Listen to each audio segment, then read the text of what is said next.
Okay, so hello everyone and welcome. Um, okay, so thank you for joining us. Today we are gathered in the virtual space, but we are being hosted by the University of Michigan-Dearborn. UM-Dearborn sits on the territory of Three Fires Confederacy of First Nations, which is comprised of the Potawatomi, the Ojibwe, and the Odawa. So with this, we begin our program with the humble beginnings of an acknowledgement that hopes to honor the indigenous people of the land on which the university currently resides. We do this to acknowledge, to honor, and to uplift the first people who stewarded these lands in the past, and their descendants who continue to carry on their legacy in the present. To members of the indigenous community, please know that you are not forgotten. Okay, so hello everyone and welcome. Thank you all for coming today. My name is Gerard. And I am the Multicultural Program Manager at the Center for Social Justice and Inclusion, where we aim to create a sense of community and belonging for historically underrepresented and marginalized communities on campus. And then the pronouns I use are he and him. Today we welcome Dr. Charles H.F. Davis III to give our Black History Month keynote. I've had the pleasure of hearing Dr. Davis share his opinions on a variety of topics, and I've always appreciated his contemporary and intersectional lens. So I'm really glad you could be here with us today, Dr. Davis, to share some of your thoughts. So first, just a few housekeeping items. Closed captioning is turned on if you need it. So I think you can go to more and say either show or hide subtitles. And then also the Q&A feature is active. So please direct your questions there for Dr. Davis. And then if you have any issues, let us know in the comments and we'll do our best to support. And by us, I mean me. So I'll do my best. So without further ado, I'll introduce our speaker, Dr. Davis.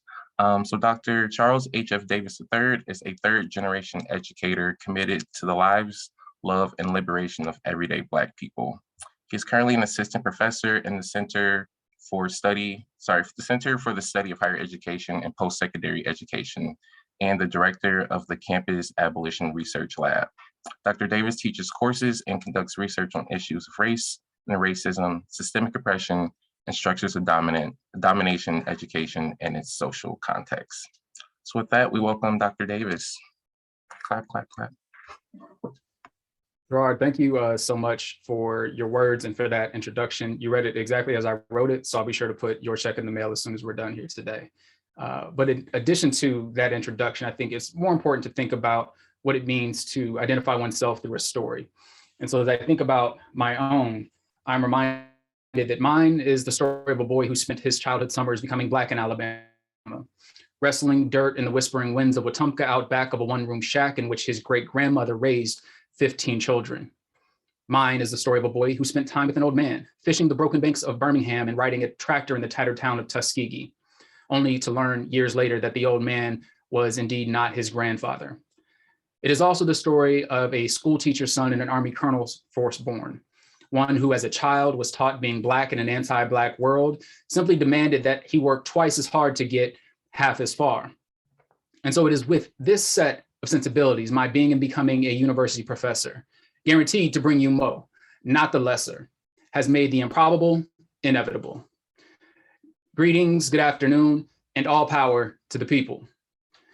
I am Charles H.F. Davis III, a curly-headed Black boy from the global South, and today I stand before you as an educator committed to the love, liberation, memories, and imaginations of everyday Black people. I also come to you as part and parcel of my local political homes, Black Lives Matter Los Angeles, an organization committed to building a powerful and deep local movement to improve the material conditions of Black folks in Los Angeles County. I also come as a representative of Scholars for Black Lives, a collective and group of campus and community scholars who are committed to producing research that aids in the improvement of the material conditions of Black life making. Now, first, as a point of proper protocol and privilege, I might ask that you join me again in an acknowledgement of the land upon which we stand. Land that was, of course, stolen through the genocide and forcible removal of Native and Indigenous peoples that include, but are not limited to, the Potawatomi, the Ottawa, the Ojibwe, the Miami, and the Huron tribes of Michigan. Land that again was toiled by the blood, sweat, and tears of enslaved Africans to drive the economic engine of the South as well as that of the nation, through the exploitation of Chinese railroad workers for westward expansion, an area now that is protected from fires for less than $1 a day by formerly and currently incarcerated people. I would, of course, be remiss if I did not take time to extend a deep sense of gratitude and thank you to Gerard Reeler, to Sharia Carter, Aaliyah Jessup, and others for their efforts to make my being here possible today. Given the current sociopolitical climate, specifically related to telling the truth about what's going on in this nation, a nation committed to the bedrock of lies that are at the foundations of our individual and collective suffering, I don't take for granted the opportunity to be here to address an audience beyond those that are enrolled in my classes. I know that it is only through the work of committed and courageous people that I am here, and for that, I remain thankful. We gather here today just a few days after what has been marked as Trayvon Martin's 27th birthday. It was 10 years ago this month that for many of us, our world changed forever. What started as a zero-tolerance school discipline policy, displacing yet another Black student from the classroom, quickly rendered 17-year-old Trayvon Martin vulnerable to being racially profiled, surveilled, and killed by a self-appointed neighborhood watchman turned vigilante.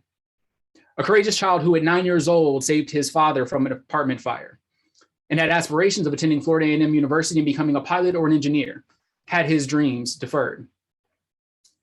Now, by the time the nation had learned of this story and how George Zimmerman, Trayvon's killer, remained free from arrest despite having already been in police custody, a generation of young people in Florida, collectively known as the Dream Defenders, had already begun to organize. Issuing a call to action from the steps of the Florida Capitol, the Dream Defenders set out on a 3-day, 40-mile march from Daytona Beach to the city of Sanford, where Trayvon was killed. In following their disruption of the Sanford Police Department, Zimmerman was finally charged by the state attorney and arrested for murder despite the reluctance of a governor or state legal officials. And of course, what we know following a really expeditious trial that was undermined from the very beginning, Zimmerman was acquitted by a Seminole County court, and a historic occupation of the Florida Capitol, led again by the Dream Defenders, began. In the 31 days that followed, not only did we learn about the failed political leadership of those entrusted to care for the well-being of those vulnerable to harm and suffering, but we were also made aware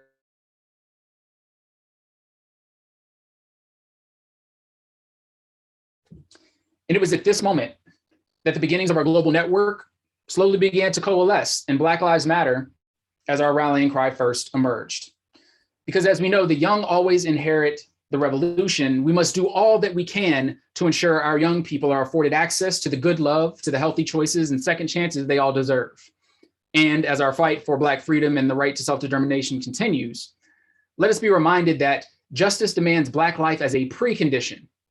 It is in that spirit that we commemorate, of course, Trayvon's birthday, never forgetting that justice for Trayvon and for Aiyana Jones and for Tamir Rice and for Ma'Khia Bryant is creating a world in which our children are still here. Now, as we think about this occasion of Black History Month specifically, some may call it Black Futures Month, it begs that we hearken to the past for that which was once forgotten, what those of us initiated into the Black radical tradition and the field of Black study refer to as the principle of Sankofa.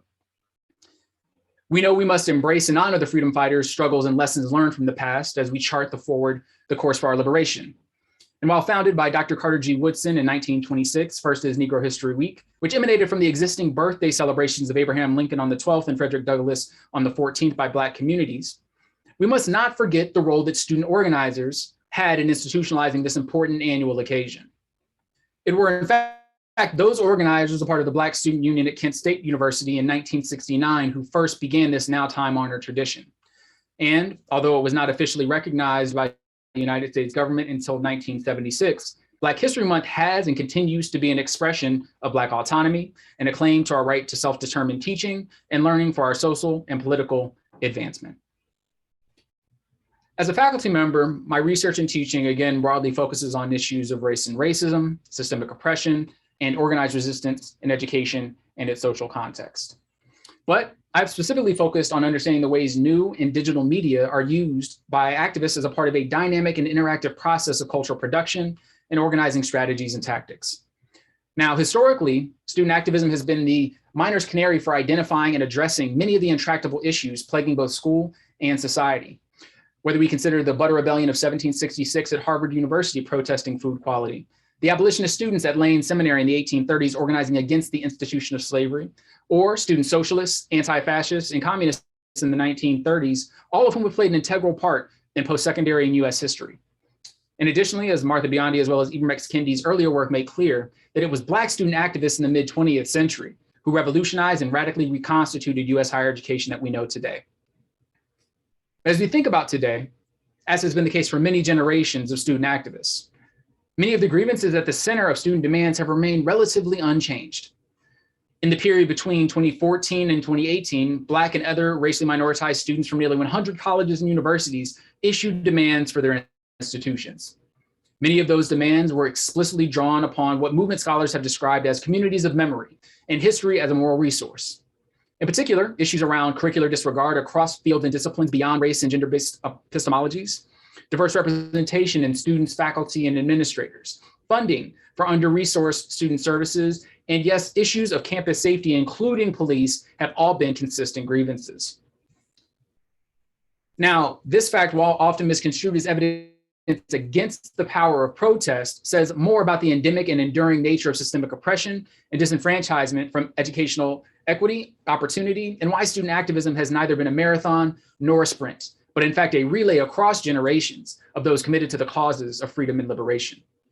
Now, as the founding director of the Campus Abolition Research Lab and principal investigator of the Police Free Campus Project, our more recent work is examining the ways that higher education activists and community organizers are working together across the social, symbolic, and spatial boundaries of campuses to resist the conditions created by the carceral university.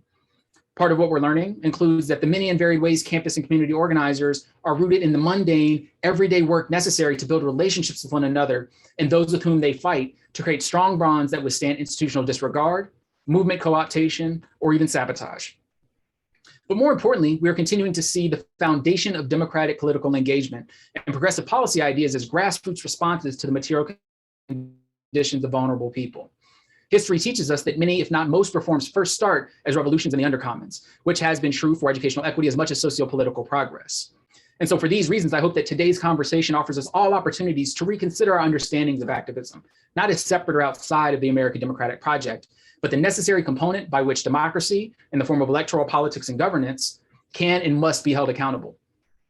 I also hope that we will take seriously the reality that student activism is not limited by the city limits of our respective campuses, and in fact, has always traversed the boundaries between post-secondary institutions and the often marginal communities near and within which they are located.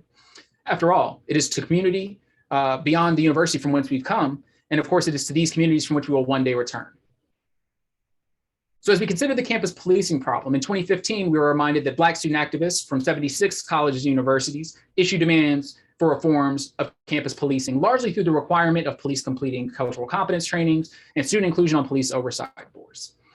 At the University of North Carolina, Chapel Hill specifically, Black students demanded the university defund and disarm its campus police department, as well as take action to discontinue its criminalization of the working class, poor, and homeless Black and brown folks in proximity near Chapel Hill and Carborough, stating that policing as an institution must be abolished and must be replaced with restorative and transformative justice practices rather than functioning as a mouth into our penal system.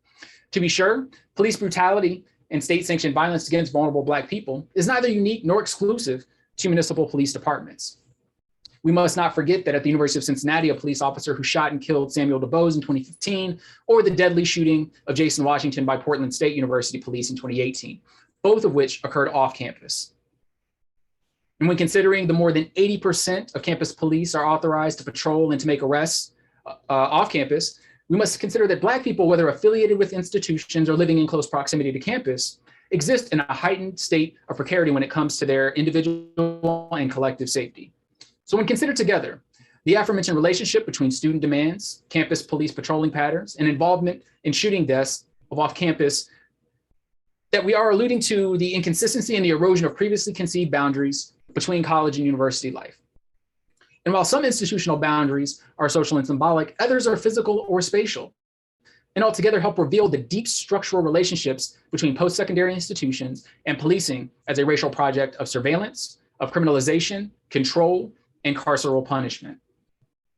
Further, what they also illuminate are the understudied dynamics of contemporary activism in college contexts in which post-secondary boundaries are, one, routinely navigated in seamless ways by student organizers who are mobilizing off and away from campus, and secondly, extend into the boundless digital spaces through the use of new and social media technologies online.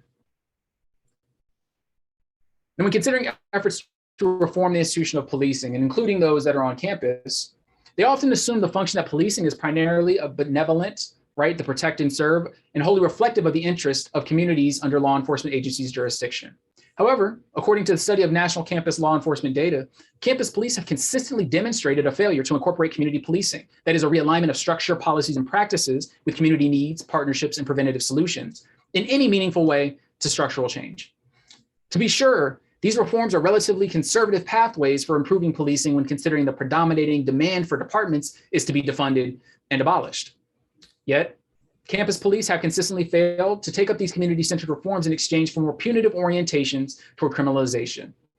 What some scholars have suggested is that the poor integration of community policing is primarily the result of campus law enforcement's lack of interest in reform, while simultaneously relying on government grants for community policing to cover the rising cost of campus security throughout the 1990s. Furthermore, more recent research has identified inconsistencies between the institutional justification for the presence of police, right, the fear of crime, perceptions of disorder, or the protection of prior victims of crimes, and the lack of support for law enforcement approaches, on campus safety among students, staff, and faculty. Again, altogether, the research suggests that reform efforts undertaken by colleges and universities on an administrative level are ideologically inconsistent and structurally incompatible with the needs and desires of many campus and community stakeholders. This is especially true of Black people on campus, as well as those living in close proximity to white-serving colleges and universities, many of whom are consistently over-policed and disproportionately criminalized.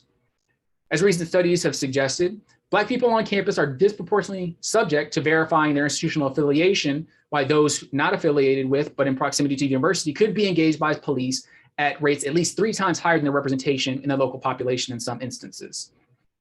In response to the widely conceived failures of police reform among movement workers and those disproportionately affected by policing, the movement for abolition of policing as an institution has grown considerably in recent years. Now, conceptually, when we think about abolition, that is first rooted in the United States, historically in the efforts to resist and dismantle the racial project of chattel slavery. However, since the passage of the 13th Amendment to the US Constitution, which effectively abolished slavery with the exception as a form of carceral punishment, abolition has evolved in its application primarily to address systems and structures of carcerality like police surveillance, detainment and detention, judicial punishment, and related forms of institutional discipline that replaced the institution of slavery. Now, the basic premise of abolition is in its recognition and refusal of carceral approaches to issues of harm, accountability, and restoration, which are deemed both racially discriminatory and ineffective. However, abolition is, of course, not reducible to the projects of removal or absence, which Ruth Wilson Gilmore refutes as incomplete, noting that abolition is not just about absence. In fact, it is about presence. It is about building life-affirming institutions. And therefore, abolition, as an intellectual and political endeavor, seeks to offer alternative frameworks of possibility for thinking about the prevention of and the redress of interpersonal and institutional harm outside of the logics of state and institutional surveillance, control, and related forms of punishment. In our work at the Police Free Campus Project, the concept of abolition offers orienting language to situate the organizing work of campus community organizers, not merely destructive to the institution of policing, but constructive in their effort to imagine and create the presence of a life-affirming systems and structures of safety and security grounded primarily in community. Furthermore, abolition provides conceptual clarity with regard to the extent to which community-centered understandings of safety are wholly incommensurable with institutional standards of security, which we know again routinely criminalize Black people under the guise of safety and security for white people and white post-secondary institutions. Now, as we think about organizing toward a police-free future, let us remember the following months of state and local stay-at-home orders to safeguard against the spread of COVID-19, a series of precipitating events and incidents of anti-Black state and state-sanctioned violence that recatalyzed a wave of protests, demonstrations, and other direct actions against a persistent strain of policing on Black people in the United States. Namely, that is the news of the killing of Ahmaud Arbery and white vigilantes in Georgia, Breonna Taylor by plainclothes officers in a no-knock raid in Louisville, Kentucky, and of course the traumatic 8-minute and 46-second video of George Floyd being suffocated to death by Officer Derek Chauvin in Minnesota, all of which were reported by the national media in the month of May. And what immediately followed in June were weeks of mass mobilization by tens of millions of people, including college and university students, under the Black Lives Matter banner. The New York Times has considered this to be the largest mobilization in US history, with roughly 500,000 people in 550 states on June 6th, including more than 50,000 people and 80,000 people respectively in Philadelphia. That clarion call for movement workers was clear. Divest from the institution of policing and invest in alternative forms of safety, the humanizing resources and community supports that we know drastically reduce and eventually eliminate the need for police altogether. Around that same time, an open letter from former student body president at the University of Minnesota, Jael Karandi, a Black woman undergraduate, referenced decades of misconduct and the documented harassment of Black students by Minneapolis' police department, underscoring their primary demand for the university to sever its relationship with MPD following the killing of George Floyd. Soon after, the Police Free Campus mediated mobilization campaign initiated by the Scholars for Black Lives, which again I currently direct, organized nearly 1,000 signatories in support of a national call for colleges and universities to divest from policing. Within this same period, the Police Free Pen Project at the University of Pennsylvania emerged as an abolitionist assembly affiliated and seeking affiliation with students, faculty, staff, workers, and local area residents in proximity to the university. According to their public demands, Police Free Pen's primary aim is to abolish policing and transform community, specifically safety, through a divest invest framework, a commitment to community interdependence and being in right relationship with the occupied homelands of the Lenape people. Since June 2020, the work of Police Free Pen has continued. They've worked in collaboration with local communities and abolitionist collectives like the Black Philly Radical Collective to co-organize a series of online petitions, mass email campaigns to university leadership, issue position statements, host community conversations and teach-ins on public safety, and even launched a poll for the community of local residents who has experiences with the University of Pennsylvania Police Department. And then last October, PFP helped to mobilize a first response in the wake of Walter Wallace Jr., a Black man who was in need of mental health support in West Philadelphia that was ultimately instead engaged, shot, and killed by Philadelphia police. Specifically, Police Free Pen organized a donation match for the Philadelphia Bail Fund to support protesters, some of whom were arrested and detained by UPenn police well beyond their designated patrolling zone, again going back to this notion of police patrolling outside of the parameters of campus. And the day after Walter Wallace was killed, in their public comments to the university newspaper, Police Free Pen doubled down on its commitment, saying critically and reflecting upon the action necessary in resistance, abolitionist practice as we may think of it, the institution of policing needs to be understood as a place of fatal violence that is sustained. They said it is not an exception, but in fact the rule. It is a moral evil that requires our divestment, and we stand with all those who fight for abolition, including most urgently in Philadelphia, the visionary demands of organizing led by the Black Radical Collective.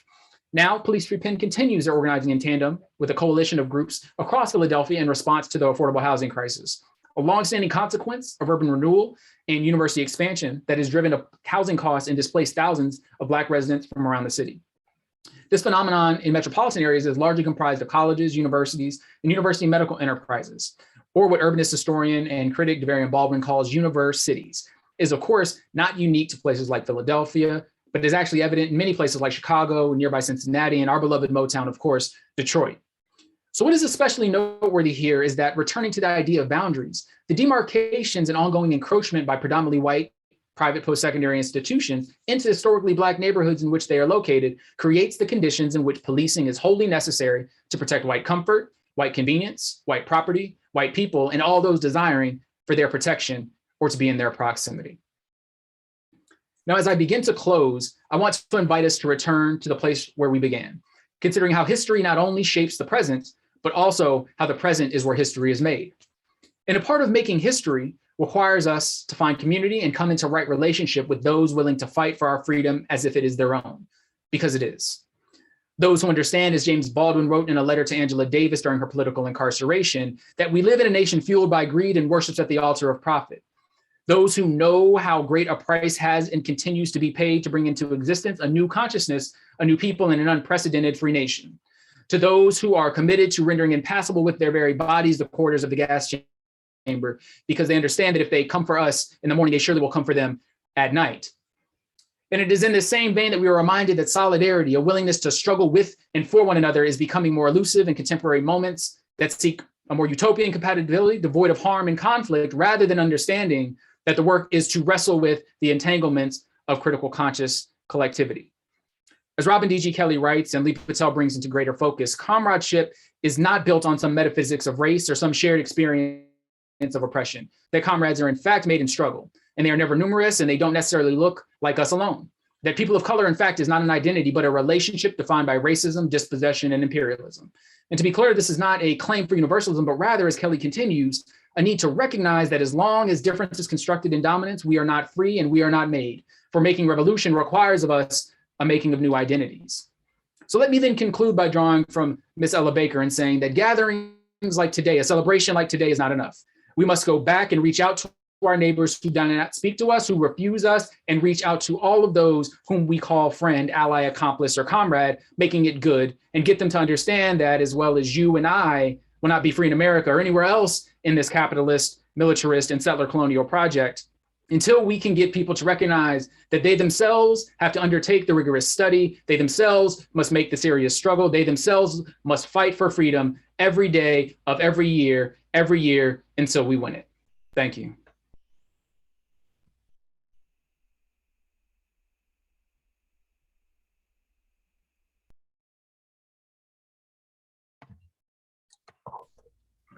Okay, Aaliyah was gonna, or is, okay, there she is. Hi, so I'm Aaliyah, and I'm now going to be doing the Q&A portion. So people that are here, feel free to throw things into the QA section of the box. But until then, we do have some other questions that we have gathered. So Dr. Davis, in your opinion, what are some of the biggest issues collectively facing the Black community? And what is our role as students and your role as an educator in striving for justice in the Black community? Yeah, that's a big one. Well, obviously, I can't speak for all Black people, right? And I think that's always an important designation, minimally because I'm just light skinned. So we definitely can't have light skinned folks setting the agenda for Black people as a whole. But I think many of the things that are facing the Black community now are the same that they have always been, right? Access to affordable housing, good quality foods, educational equity and opportunity within our schools, right? Getting access to engage in the formal democratic process vis-a-vis the right to vote. These are all frontline issues that have stood the test of time ever since the emancipation of slavery, mass incarceration, of course. Thinking about the sort of specificity of my own work, I think there's a lot that undergirds our ability to continue to make progress on that. And part of that work, I think, has to call attention to how we, inside our own community, engage in disrupting the racial solidarity that we hope to build. And part of what I mean by that is that although white supremacy may seem as the primary target of our work, right, that homophobia, that sexism, that misogynoir, right, that ableism inside the Black community actually undermines our ability to actualize this notion that all Black lives in fact do matter, right? And I think that for me is what I see in a lot of movement spaces that young people, particularly in your generation, have thought through and struggled through a lot differently, having a different set of language, right, that they can access, a different set of examples that you can see, the use of digital and social media as a learning opportunity, right, to be able to attend a Twitter storm or just to watch a thread of a particular person who's really thoughtful about these issues. And I think that for me is where I want to focus a lot of our attention and time is how do we undermine the things that we say that we want? And this is specifically useful for Black men in the organizing spaces, right? Cisgendered, heterosexual Black men whom have often been valorized in this work, right? We think about the notion of the charismatic Black male leader as sort of the hallmark. We think about the folks that we, render visible and legible during Black History Month. Often those are the folks. And so we have to then raise the question of then why might there be greater notoriety for someone like Martin Luther King and all of his excellence and glory, but not as much of Bayard Rustin, although being the premier architect of the 1963 March for Jobs and Freedom. And part of that is how these things work, yes, at a systemic level, but also how we embrace sort of vestiges of colonization, right? That then allow for us to create the division for our oppressors that makes it really hard for us to move forward together. And I think you can see this emblematic in a number of cases. More recently, we can think about the sort of public discourse that happened around R. Kelly. We can definitely see it right now in what's happening with Kanye West and how Black men are coming to the defense of, what is obviously very troubling and predatory behavior, notwithstanding all of the critiques that we have for Kim K racially, right? But that we also have to think about living in a world in which we can say, yes, we should resist the appropriation, right, the gentrification of our culture by folks like Kim Kardashian, and at the same time, be willing to protect her from the misogyny and the sexism that she is facing. Because if we allow it to happen there, right, we are surely allowing it to happen and be complicit and participatory when it happens to Black women, right? And so I just think that that's a really good framing context for thinking of how we talk about these particular problems and things that undermine our ability to move forward and make progress as a people. Good. And while we're talking about social media, it can be super toxic, but it can also be super helpful when we think of movement organizing, when we think of information. How do we balance the good and bad of social media, especially if we think of it in the context of how large industries, monetize and acquire our information and our personal data without our consent? Yeah, I think a big part of that is sort of knowing what these media are capable of, what they're good for, and then what they're not, right? To be sure, organizing in and of itself is an insurgent activity, right? It's subversive. It should not always be made transparent to the public, particularly a public that knowing how the FBI or your local police department engage and use that to surveil what it is that's happening, right? Even campus police using it to surveil student organizers. So we have to be mindful of like that being a public facing medium where some types of organizing and strategizing can happen, but we actually need to use other technologies. And so one of the things that a lot of movement organizers are using are, sort of encrypted end-to-end technologies like Signal, right? Or others that are not owned by larger media conglomerates that in fact don't allow for, yes, infiltration can happen, but it's much more difficult. And the sort of public facingness of the intricacies of those conversations is made much more difficult to discern. So I think that's part of it. And also to look at the way that technology is used outside of the United States, right? We are sort of like fortunate and privileged in a certain way for the mainstream technologies to be things we can access, right? And to use. Whereas in other locations, they have to use other forms and invent their own technologies that actually allow for them to do so outside the purview of their governments, and they control who has access and in what ways they can use these particular media platforms. One thing I will say is super useful, right, is that much of the work that happens in movements is about being able to build and share narratives, right? The stories that we want to tell about the issues that affect us. And of course, media is a huge component of it. It always has been. So we have to also understand historically, right, thinking about this month, is that what we actually do with media isn't very new, right? The things that are new are what we call scale change, right? How many folks we can actually reach given the amount of participation. In that we've now opened up basically like a two-way communication opportunity where before in mass communication, all of the news is filtered through 1 to 5 or so, companies that basically tell you what it is and you can't speak back. Where now, right, like CNN gets it wrong. Somebody that's local that can talk about what's going on in Ferguson can say, CNN, this is not what's happening. You're misconstruing what the actual issues are or how we're responding, or the fact that we didn't instigate anything, that police actually pulled up in our hood with tanks and gas, right, for us. And they're the ones who agitated to the point of escalation. So I think those two things are really, really critical. But as we think about narratives, we look at the work of folks like Dream Defenders, of Black Youth Project 100, of various BLM chapters, Activist Millennials United, so many different groups who are using that space to actually like provide a sense of what's happening, who's responsible for the grievances that they're issuing, but also sharing solutions, right? People that are closest to the pain and suffering know the solutions to that pain and suffering. And so they're using that to help build these narratives in public sphere. And one of the ways that we've seen defund the police become mainstream is through this narrative work, right? This was not a conversation 3 years ago even, right? And part of that is through how media has been able to shape that narrative, the sort of introduction at a certain point, right? The killing of George Floyd and the way that it happened, but also our ability to take seize of that moment to say, we've already been doing this work. We have names and language to call what has happened.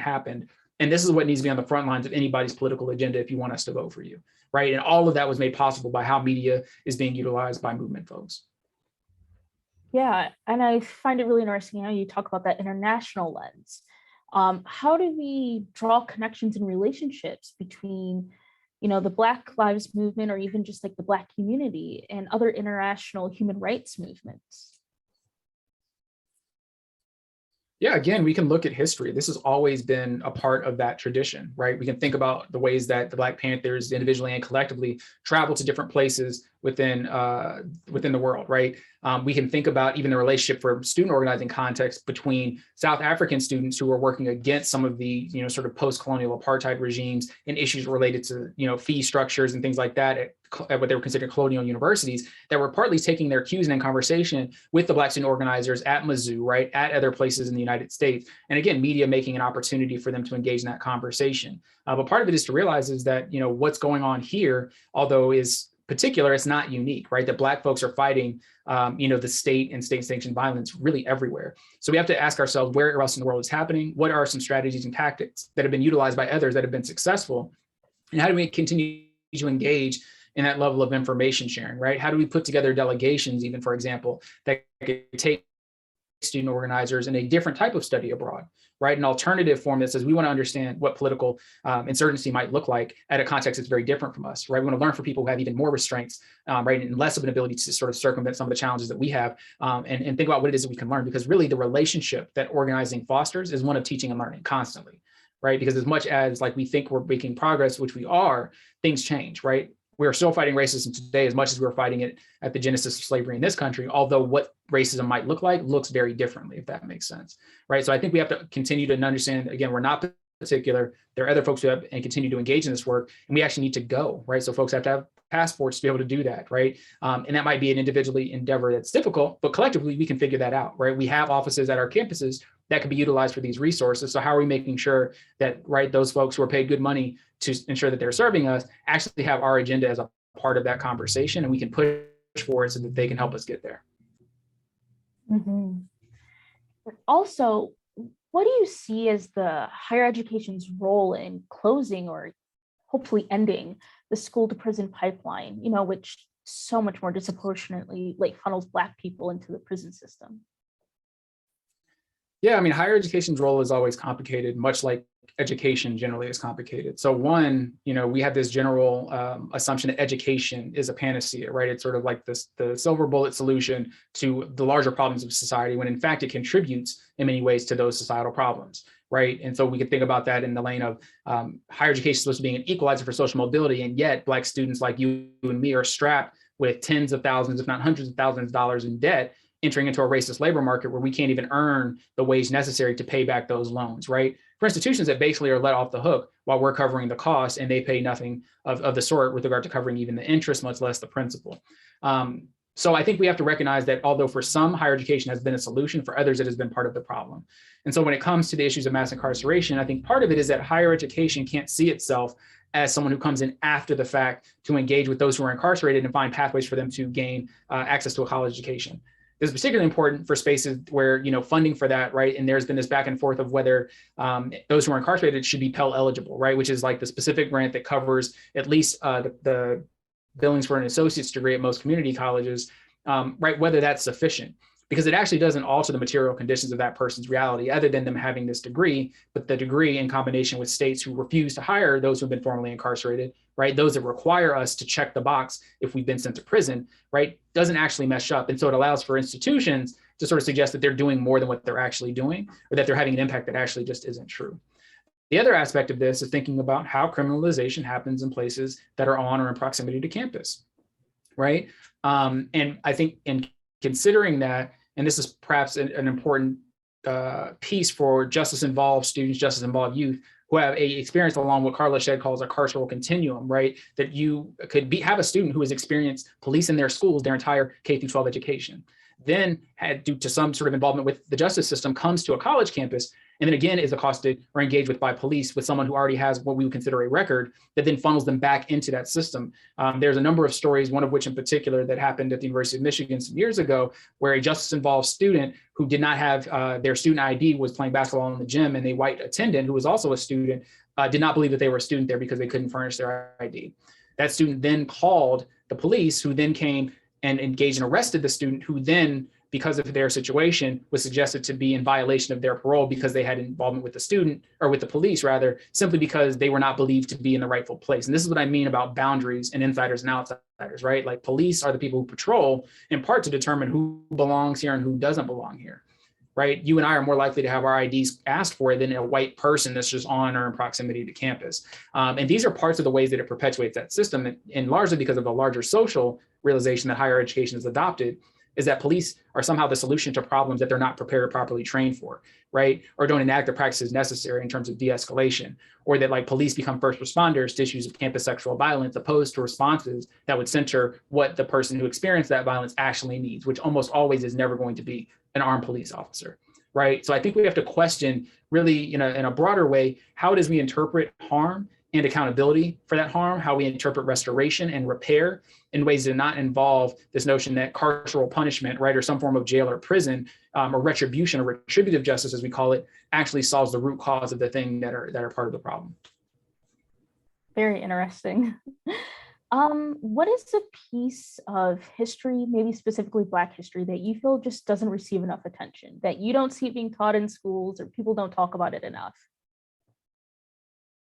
Yeah, I mean, I think one of it, going back to my earlier comment, right, is the extent to which we recognize women generally, but also queer, gender non-conforming, non-binary folks within a long history of Black contributions to society, right? And I think in considering that, one, what we often do is tell the narrative of a person who we deem to be worthy of that designation of having made history, but then often leave out, right, the aspects of their gender identification or their sexuality, in part because of the desire to sanitize through like a cisgendered lens, right, or through a heteronormative lens, right, who gets to belong as a part of this conversation. And part of our campaign right now with BLM Grassroots National, the Black History Matters campaign, is trying to sort of push back against that notion by being intentional of not just selecting folks who typically are not discussed, but also talk about them in a way that lays transparent that there are folks who identify this way, obviously in the present life, but they always identified as such throughout history, even if language wasn't there, right? And that we cannot disenfranchise or discount those contributions on an account of one's gender identity or sexuality. And I think that's really important when we think about the role across sort of like the arts movement in particular, right? We can think about folks like Gladys Bentley, who was one of the most popular performers in the Harlem Renaissance. But part of that was due to the way that they had a particular embodiment. They were considered like a male impersonator. That was the language of the time. But it was signature trademark was for their top hat, their tuxedo, their gloves, and was routinely a part of the show personship, if you will, of flirting with women in the audience, right? And then like having these different folks as a part of their, what we call like their entourage and sorts of time, right? But knowing that that was a huge and definitive shaping point of how entertainment was happening in large part, in some ways, because of the gendered exclusion, right, of women as a part of a certain type of entertainment, but also as a navigational strategy, right? We can think about, someone like Willie Ninja, the godfather of Vogue, right? That is largely responsible for what elevated the larger ballroom scene, which has been popularized by the show Pose, as someone who doesn't get talked about in a way that is a contributor to Black history. And when we think about that, right, it's that Black history isn't reducible to the things that are acceptable within society. If anything, it's the opposite, right? That we have to actually engage in the queering process of telling that history.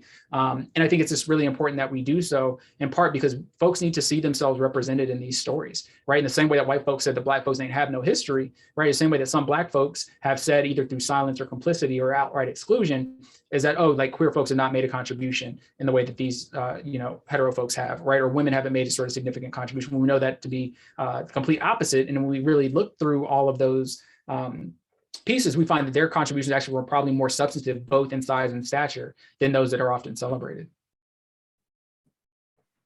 Would you have any words of wisdom or tidbits of advice for Black students, especially those going to predominantly white institutions? Yeah, I mean, there could be so many. I think, an important part is to find and seek out community, right? I know that, at many places, folks have gone weeks without seeing another Black student on a campus, depending on your major, right? Depending on where and how you socialize. But I think it's always important that we have some sort of collective space to identify. So, whether that's, Center for Social Justice and Inclusion, it's a Black Student Union, it's a fraternity or sorority, part of our historically Divine Nine organizations, or any number of spaces that we need places to be collectively, right? Because our sort of best experiences happen when we can be in a collective moment. And it doesn't mean we shouldn't have moments of isolation, right? And to be in our solitude, which I think is important too. But we need to know where our people are, right? Especially when stuff happens and stuff goes down. And this will not be the same journey for everybody, right? Folks will slowly but surely perhaps make their way. Some may never make their way. But I think that's really, really important. I think to use what you can of your time to learn about yourself and your people, right? If you have a Black Studies program, or at least Black Studies courses experience, but we don't always understand the depth of the subject, right? And that if higher education is a place to edify us, then we need to make sure that, again, they're doing what it is we need them to do by answering the questions that we have about our history, about our contributions, even within our fields and industries, right? If you're in engineering, that should be part of the conversation, right? If you're in math, that should be part of the conversation. If you're in the School of Music, that should be part of the conversation. So continue to take up that legacy of advocacy. And I think last but not least is to not consume oneself only in service to work, right? That we need to think of prioritizing Black rest. And that's especially difficult, when I'm sure you're involved in like multiple organizations, multiple jobs, where do you find that time? But we need to find it. We all need to find it, because that's the thing that will sustain us in our ability to move forward. Otherwise, we'll ultimately burn out, have to withdraw, and who knows if we'll be able to come back. Thank you so much for coming today and speaking with us. I'll invite Gerard Wheeler to kind of send us off. Thank you, Aaliyah. And thank you so much, Dr. Davis. I really got some water. Like, you were just like spitting fire like that. Yeah, I got a little bit. I got a little bit. Okay. Well, we appreciate you being here. Thank you for your words. Thank you for your intersectional approach. Really short narrative, which kind of speaks to what you were just talking about. So I'm queer, or I'm gay, and I have a roommate, and she went on a date with this guy, a black guy. And so she just asked him, she was like, so how do you feel about like gay people?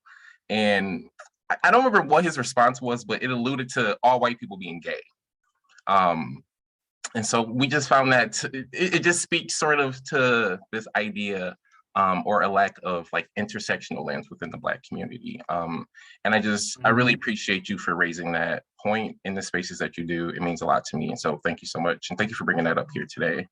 And thank you for everything you do. Keep being you. Yes. And so to our audience, thank you guys for coming. Thank you for staying and being here with us to celebrate Black History Month, or at least to acknowledge that this is Black History Month.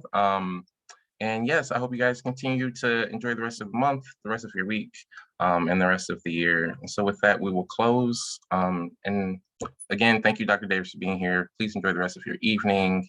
Hopefully we'll have you again here soon. I would love to come. Just let me know and I'll be there. Okay, we will. All right, with that, we'll close. Everyone have a good evening. All right, take care.